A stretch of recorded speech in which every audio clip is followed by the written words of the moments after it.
At 7:45 hours on September 19, 1944, Captain William Dwight was driving his jeep between command posts near the French village of Arracourt when he saw something that made his blood run cold. Through the thick morning fog rolling across the fields of Lorraine, a column of German Panther tanks was advancing toward American positions. Dwight counted at least 15 of them, possibly more behind those. He spun his jeep around and raced back to warn Combat Command A headquarters. What he didn't know was that he'd just spotted the leading edge of the German 5th Panzer Army's counteroffensive. 262 tanks and assault guns sent to stop General George Patton's Third Army. The Germans had numerical superiority, better armor, and bigger guns. Over the next 11 days, American tank crews would use tactics so unorthodox that they'd inflict catastrophic losses on the German force while suffering relatively light casualties themselves. And they'd do it with Sherman tanks that conventional wisdom said couldn't match a Panther. The Sherman tank had a problem. By September 1944, every American tanker knew it, every German Panzer commander knew it, and the men writing reports back in Washington knew it. The M4 Sherman was outgunned and out-armored by German medium and heavy tanks. The Panther's 75mm gun could penetrate a Sherman's frontal armor at ranges exceeding 1,500 yards. The Sherman's 75mm gun struggled to penetrate a Panther's frontal armor even at closer ranges. The math was brutal and simple.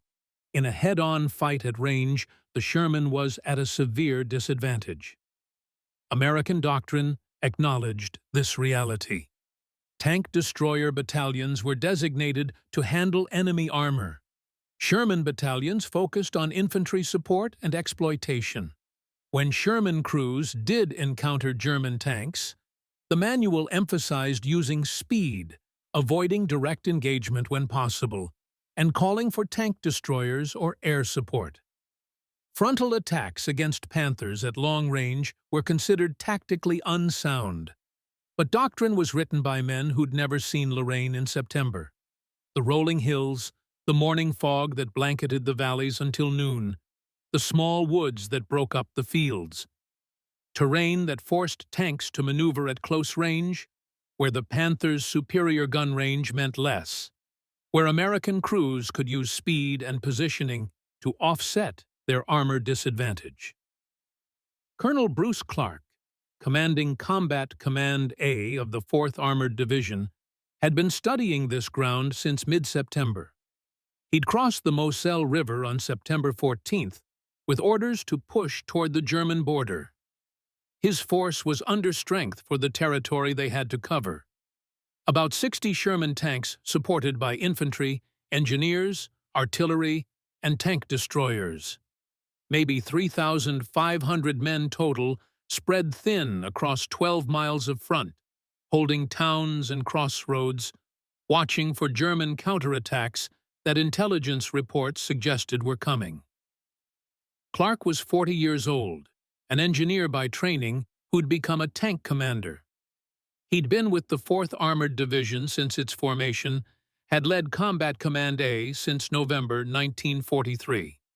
He'd watched enough Sherman crews die following doctrine that worked on paper but failed in combat. So Clarke and his battalion commanders developed something different. Don't fight fair. Don't engage frontally. Use the terrain. Use the fog. Stay hidden until the Germans get close.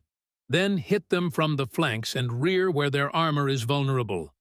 Move fast. Shoot fast. Reposition before they can mass fires. Turn every engagement into an ambush when possible. The Germans had better frontal armor and longer range guns, but Sherman tanks were faster, more maneuverable, and significantly more reliable. The M4 Sherman could reach 30 miles per hour on roads, could pivot turn, had a stabilizer that allowed more accurate fire while moving. The Panther was heavier, slower to maneuver, prone to mechanical failures. Its powerful gun dominated at long range, but offered no advantage at 200 yards when both crews were targeting side armor. Clarke reasoned that if his tankers couldn't win conventional engagements, they'd make sure most engagements weren't conventional. Lieutenant Colonel Creighton Abrams commanded the 37th Tank Battalion, the primary armor unit in Clarke's Combat Command A. Abrams was 30 years old, West Point class of 1936. Compact and intense. A tanker who led from the front turret of his own Sherman, which he'd named Thunderbolt. He painted the name in large white letters so his men could spot him in combat. Abrams had been fighting since July, had led the 37th through the breakout from Normandy across France over the Moselle. He'd absorbed the same hard lessons Clarke had learned. The Sherman couldn't slug it out with a Panther frontally, but clever positioning could negate that disadvantage. Abrams drilled his company commanders on reverse slope defense, positioning tanks on the backside of hills or ridges where German gunners couldn't see them until cresting the high ground. Wait until they're at close range, then engage them from positions of advantage as they pass. Use the fog. Shermans moved more quietly than Panthers, whose 45-ton weight and loud engines announced their presence. In heavy fog, American crews could hear Germans approaching, could reposition, could shoot first from concealment. Abrams told his men, "Speed beats armor when you use it right. Surprise beats firepower. Make them fight on your terms." By mid-September, American intelligence knew the Germans were massing armor east of Nancy. Prisoner interrogations mentioned Panzer brigades. Aerial reconnaissance spotted tank convoys, but the timing and exact location of the attack remained unclear. On September 18th, the 111th Panzer Brigade struck American positions at Luneville, 10 miles south of Arracourt. The Americans repelled them, destroyed 24 German armored vehicles. Clarke and his corps commander initially assessed this as a local counterattack, but overnight reports continued flowing in. More German units, more tanks. By dawn on September 19th, the pattern was clear. This was something larger. At 0800 hours, company-sized elements of the 113th Panzer Brigade penetrated Combat Command A's outposts east and south of Arracourt. German Panthers emerged from the fog on multiple axes, attempting to overwhelm American positions before coordinated resistance could form. Clarke's headquarters was positioned at a farm near Arracourt. Artillery battalions were nearby. Supply units were dispersed through the area. None had weapons capable of stopping tanks directly. Captain William Dwight, the liaison officer between Combat Command A and the 37th Tank Battalion, heard gunfire and investigated. That's when he spotted the German column advancing from Moncourt. He raced back to CTCA headquarters and told Clarke Panthers were coming in strength, roughly a mile away. Clarke immediately ordered Dwight to take a platoon of tank destroyers from Charlie Company, 704th Tank Destroyer Battalion, and establish a blocking position on Hill 246, approximately 800 yards from Aracourt. Dwight assembled 4 M18 Hellcat tank destroyers under Lieutenant Edwin Leiper and rushed to the hilltop. They reached it around 7:45, just as the first German Panther came into view at the hill's base. What happened next would establish the tactical pattern for the entire battle. Leiper's tank destroyers opened fire from elevation. The M18 Hellcat mounted a 76mm gun on a lightly armored, highly mobile chassis. It wasn't designed for sustained combat. It was built to shoot and displace. Leiper's opening shots destroyed 2 Panthers. The German column halted, disoriented, attempting to locate the firing position. The fog remained thick. They couldn't spot the Americans on the hilltop. They couldn't maneuver effectively without knowing the threat's location. More Panthers moved up. Leiper continued engaging, destroying 2 more. But then German return fire found his position. 1 Hellcat exploded, then another. Leiper withdrew toward Arracourt with his surviving vehicles, attempting to break contact. As he fell back, 3 Sherman tanks from the 37th Tank Battalion arrived as reinforcements. 1 Sherman was knocked out immediately, but the others joined Leiper's remaining Hellcats in continuing the fight, trading shots with the German column, buying precious time for Clarke to organize a coherent defense.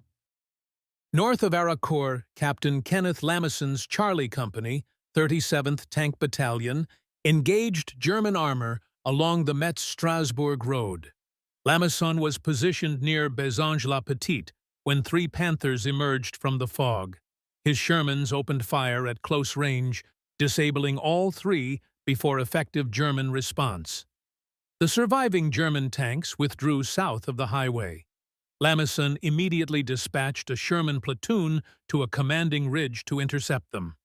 The American tankers positioned on the reverse slope, invisible from German perspective. When the retreating Panthers passed the ridge, the Shermans crested and destroyed 4 from approximately 200 yards, then dropped back behind the ridge before German return fire. The fog was so dense the Germans couldn't pinpoint the American position. They scanned the ridgeline, searching. The Shermans waited, then appeared again, destroyed the remaining 4 Panthers in that group, and withdrew.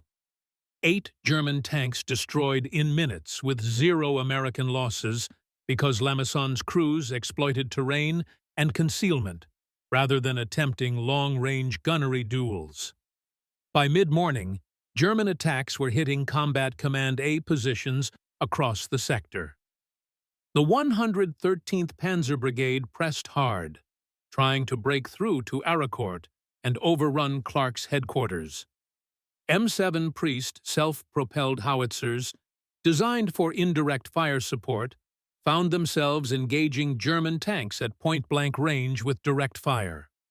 Artillery crews manning 105mm howitzers dropped elevation to 0 and fought like anti-tank guns. The fighting was desperate. The Germans had numerical superiority, but they were advancing blindly into prepared positions, unable to employ their range advantage, unable to coordinate effectively because fog fragmented their formations. American tank crews kept hitting them from ambush positions, from flanks, from reverse slopes.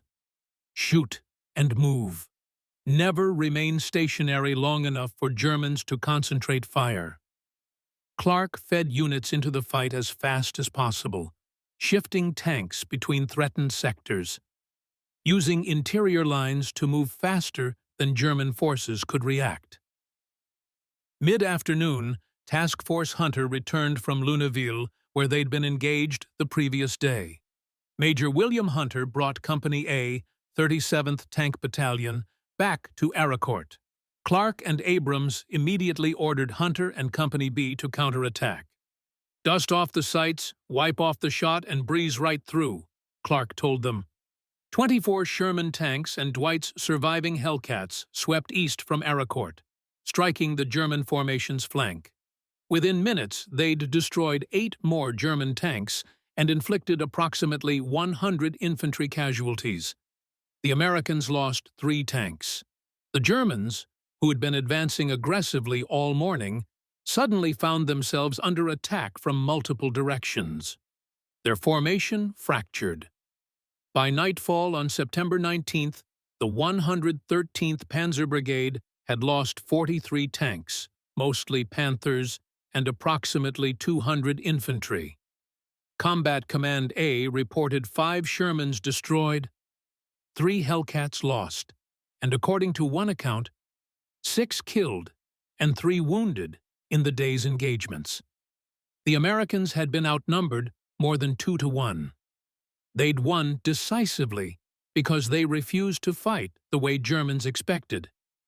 The German plan had been straightforward on paper. The 5th Panzer Army would launch a counter-offensive to recapture Lunéville and cut off American forces east of the Moselle. Two panzer brigades, the 111th and 113th, plus the 11th Panzer Division would strike Patton's exposed spearhead. Combined, they fielded 262 tanks and assault guns, 182 tanks, 75 Panzer IVs, and 107 Panthers, plus 80 self-propelled assault guns. Adolf Hitler himself had ordered the attack. He wanted Patton stopped, wanted Third Army thrown back across the Moselle. General Hasso von Manteuffel, commanding 5th Panzer Army, believed success was achievable. The Americans were spread thin, their supply lines stretched. Patton's forces had been racing across France for months and had to be worn down. A sharp counterattack with fresh German units should break through.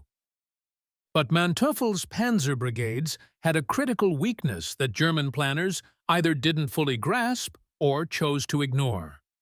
The units were newly formed.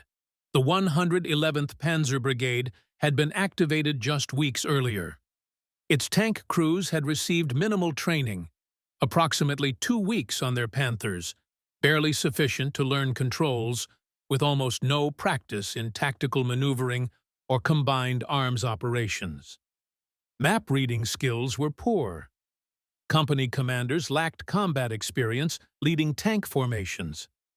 The brigade had no integral reconnaissance units, forcing them to advance blindly into unfamiliar terrain against an enemy whose positions they couldn't locate.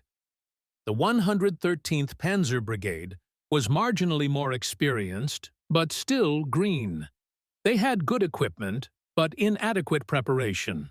They were being asked to execute a complex offensive operation in difficult terrain against veteran American tankers who'd been in continuous combat since summer. The ingredients for disaster were present, though German high command appeared either unaware or unconcerned. On the American side, the 37th Tank Battalion had fought continuously since July. They'd seen combat in Normandy, across France, through dozens of engagements. Their crews knew their Shermans intimately, understood capabilities and limitations, knew how to maintain them under field conditions. They had mechanics who could repair battle damage overnight. They had functioning supply lines. When a Sherman broke down, another moved up as replacement. American crews trained constantly, gunnery practice, maneuver drills, fire and movement. Every company commander in the 37th had been tested in combat, had learned from mistakes, had developed tactics proven effective, and they had Creighton Abrams leading them, a commander who understood that victory came from fighting smarter, not just harder. The Germans attacked again on September 20th. The 111th Panzer Brigade, held in reserve the previous day, advanced toward Arracourt with orders to break through American lines. Approximately 75 Panthers and Panzer IVs, supported by infantry and artillery. Manteuffel's plan called for drawing Americans back toward the Marne-Rhine Canal, where German flak guns and additional tanks waited in ambush. But Task Force Abrams, combining the 37th Tank Battalion with attached infantry and artillery, was already advancing in 2 columns toward the German border following Patton's orders. When word arrived that CCA headquarters was under attack, Abrams reversed his entire force and counterattacked. The Germans advancing on Arracourt suddenly found themselves engaged frontally by American tanks, while more Shermans swept through Rewrote, hitting their flank. The German formations, already disorganized by fog and poor coordination, broke apart under pressure. Captain Jimmy Leach brought Company B, 37th Tank Battalion, racing to Arracourt. He found Colonel Clarke taking cover in a ditch, German tanks directly in front of CCA headquarters, support units pinned down. Clarke committed Leach's Shermans immediately. Leach engaged at short range, destroyed several Panthers, bought time for Clarke to redirect artillery fire onto the German column. M7 priests hammered Germans with 105mm shells using direct fire. Sherman tanks moved through American positions, firing from covered locations, then displacing before Germans could target them effectively. Both sides fought at ranges measured in hundreds of yards. Fog limiting visibility. Tanks firing at shadows and muzzle flashes. But Americans held advantages. They knew the ground, had prepared fallback positions, could move faster. By mid-afternoon, Abrams had assembled a counterattack force. Companies A and B, 37th Tank Battalion, 24 Shermans, swept through Arracourt and caught the German southern flank, destroying 9 Panthers while losing 3 tanks. The German attack collapsed.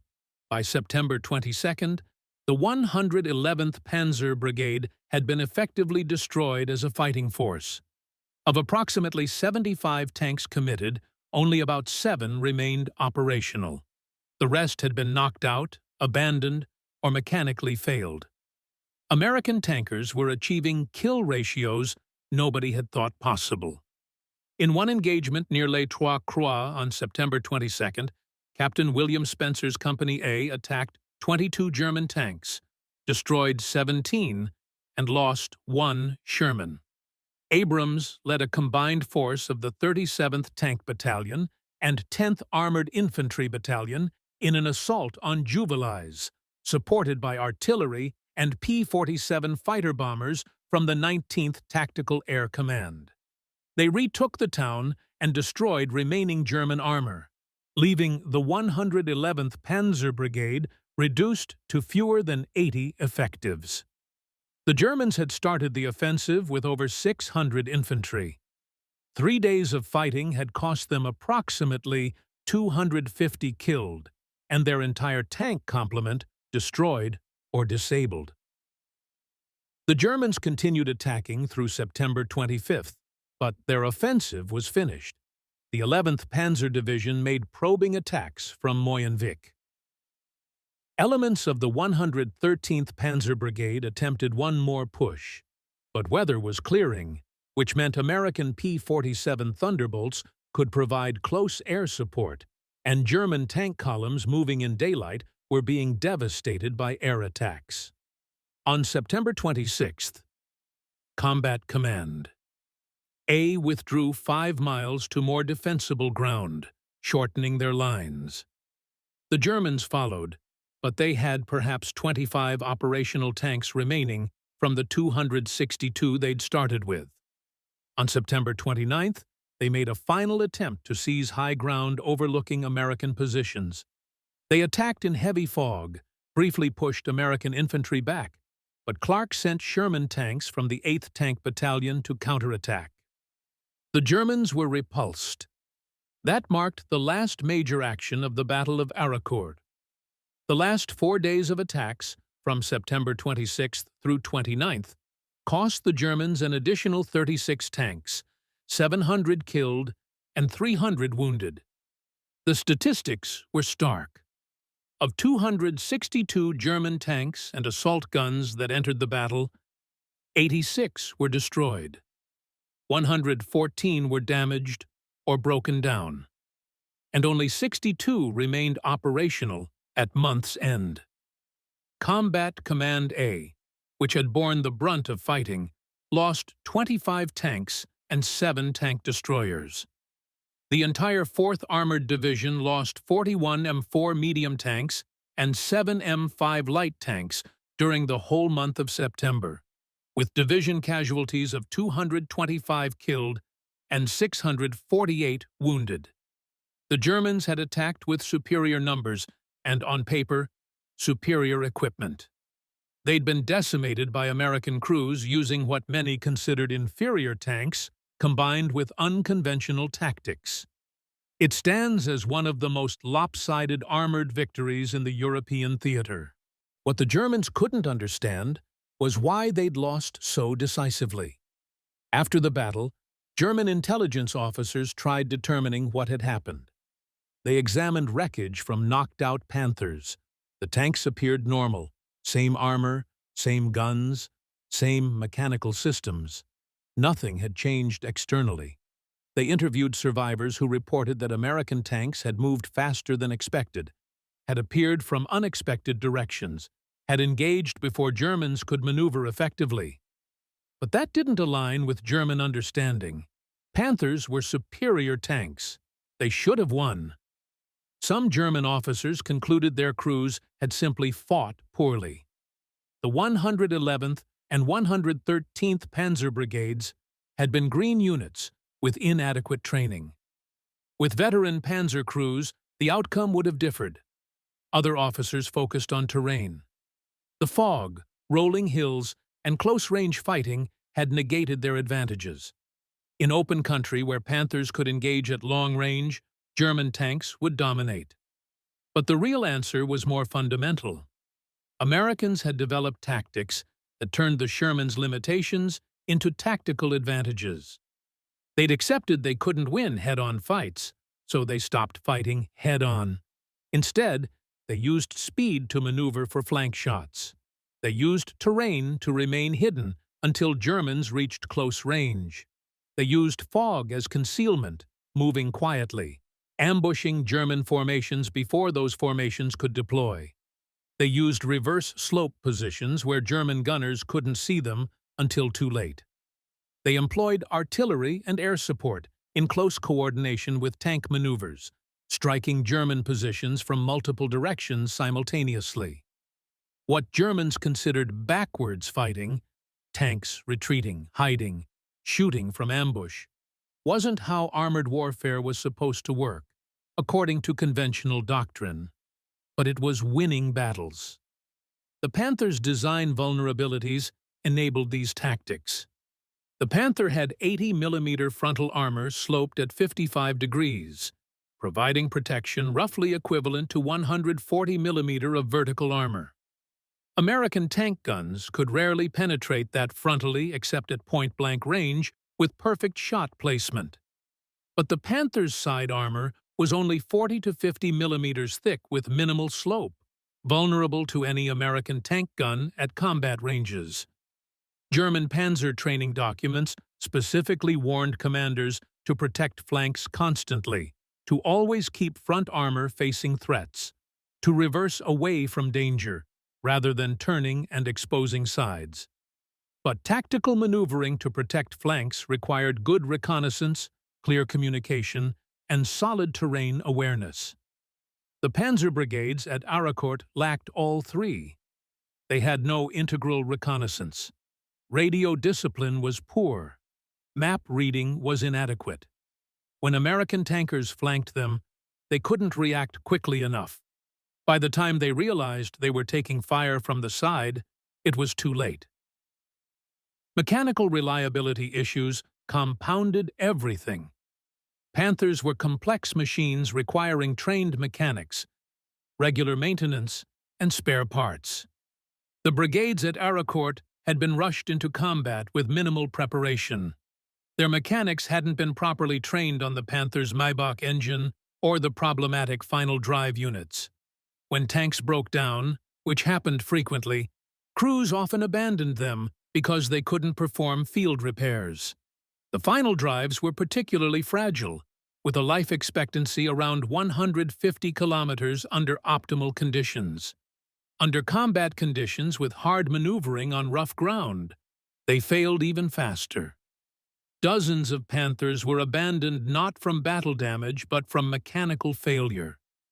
Americans moving across battlefields after engagements would find German tanks sitting intact, out of fuel or broken down, crews long gone. Colonel Bruce Clarke never received major public recognition for the tactics he'd developed and taught his units.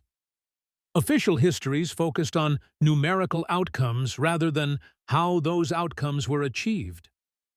Clarke went on to command Combat Command B of the 7th Armored Division at St. Vith during the Battle of the Bulge, where he employed similar tactics, making Germans believe they faced a full corps when he had only a battalion of tanks constantly repositioning. He retired as a 4-star general. Creighton Abrams received 2 Distinguished Service Crosses for actions at Arracourt and later at Bastogne. One account credits Abrams's battalion with destroying 55 German Panthers and Tigers while losing 14 Shermans during the battle, a remarkable kill ratio. Abrams went on to command U.S. forces in Vietnam and became Army Chief of Staff. The M1 Abrams tank was named in his honor. General Patton called him the World Champion Tank Commander. In September 1944, Abrams was 30 years old, leading a tank battalion that had proven Shermans could defeat Panthers when crews fought intelligently. He did it by teaching his men to fight smarter, to use what they had rather than wish for what they didn't. The Germans never fully adapted to the tactics American tankers used at Arracourt. Throughout fall and winter 1944, German Panzer units continued relying on frontal assaults, superior firepower, and overwhelming force. They had some successes, particularly in the opening days of the Battle of the Bulge, where German tanks caught American units by surprise in close terrain. But whenever American armor had time to prepare, to position themselves, to fight on their own terms, results generally favored the Americans. The lesson of Arracourt was that tactical skill and terrain exploitation could overcome technological disadvantage. That speed and surprise could beat armor and firepower. That training and experience mattered more than specifications on paper. These weren't revolutionary concepts. Military theorists had understood them for centuries. But Clarke and Abrams proved them with Sherman tanks against Panthers in the fields of Lorraine. By October 1944, the Battle of Arracourt had faded from public attention. Operation Market Garden had failed in Holland, drawing media coverage. The drive toward Germany had stalled due to supply shortages. Patton's Third Army, despite tactical successes, was ordered to halt and consolidate. The rapid advance that characterized August and September was over. The Germans had time to regroup, to man the Siegfried Line, to prepare defenses along the German border. Hitler was disappointed by Arracourt's failure, but blamed it on poor execution rather than flawed planning. He relieved General Johannes Blaskowitz, the Army Group G commander. Manteuffel retained command of 5th Panzer Army. In post-war writings, some German officers argued that Arracourt had achieved its objective because it stopped Patton's advance. This was technically accurate. Patton did stop, but he stopped because Eisenhower diverted his fuel supply to support other operations, not because of German counterattacks. The Battle of Arracourt cost the Germans approximately 200 tanks they couldn't replace, and hundreds of trained tankers they desperately needed. It cost the Americans fewer than 50 tanks, which were replaced within days. The tactical innovations developed at Arracourt became doctrine. The U.S. Army's post-war armor school studied the battle extensively, using it as a textbook example of mobile defense and combined arms coordination. The emphasis on flanking attacks, reverse slope positions, and rapid repositioning became standard training for American tank crews. When the M26 Pershing heavy tank began arriving in small numbers in early 1945, American tankers discovered they didn't need it as desperately as they'd thought. The Pershing had better armor and a better gun than the Sherman, but it was slower and less mechanically reliable. In many situations, Sherman crews preferred keeping their faster, more maneuverable tanks and continuing to employ the tactics proven at Arracourt. The fundamental lesson endured. Technology mattered, but tactics and training often mattered more. The battlefields around Arracourt are quiet now. The rolling hills of Lorraine are farmland again, wheat and corn growing where tank battles raged.